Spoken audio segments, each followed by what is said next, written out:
ბიუჯეტის ფულით ნაყიდი ძვირფასი ნივთები მეგობარი ქალებისთვის, სეირნობა Porsche Cayenne-ით, ნაქირავები იახტები, სტუმრებისთვის შეძენილი სპორტული ფეხსაცმელი, ჩატარებული ლიპოსაქცია და კიდევ ბევრი სხვა. მიხეილ სააკაშვილის მიერ საიდუმლო პატაკებით ბიუჯეტიდან გაფლანგული თანხების დამადასტურებელი დოკუმენტები საკმაოდ ვრცელია. ელიტური კორუფციის საქმეში სააკაშვილის 9 წლიან სასჯელს ნაციონალური მოძრაობა მაინც პოლიტიკურად მოტივირებულს უწოდებს.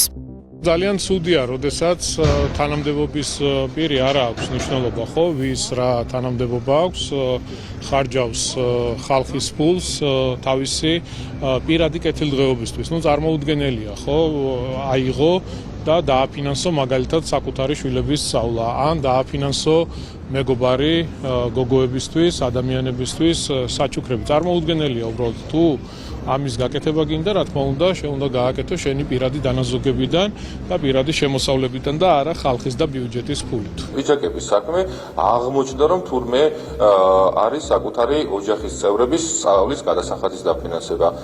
თურმე აღმოჩნდა, რომ სხვადასხვა უცხოელი ქალბატონის მომსახურებაში გადახდილი თანხები. ეს ადამიანები ეხლა ბედავენ, რომ თურმე სახელმწიფო ხარჯებით შესაძლებელი არის ამ ყველაფრის, ამ დიდი ბუგეთის საკუთარი თავის ფუფუნებაში ცხოვრების დაფინანსება, საკუთარ თავის მოხმარებაზე ან სხვა ძალებიდან დავალების შესრულება ამ ადამიანებს, რომ მიაჩნიათ ქვეყნის სამსახური, ეგ არის რეალურად დანაშაული ჩვენი ქვეყნის ისტორიისა და მომავლის წინაშე. ძვირადღირებული იახტით დადიოდა, იქ ნარკობარონის საფლავზე მიდიოდა და ასე შემდგომ.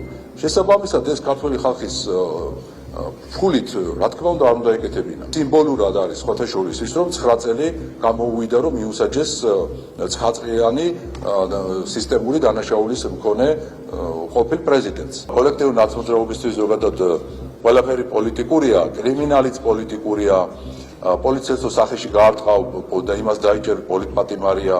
ეს არის მათი პრინციპი. შესაბამისად, ეს მატარებელი უკვე ჩავლილია და არავის მათი ამ ზღაპრების აღარ სჭირდა.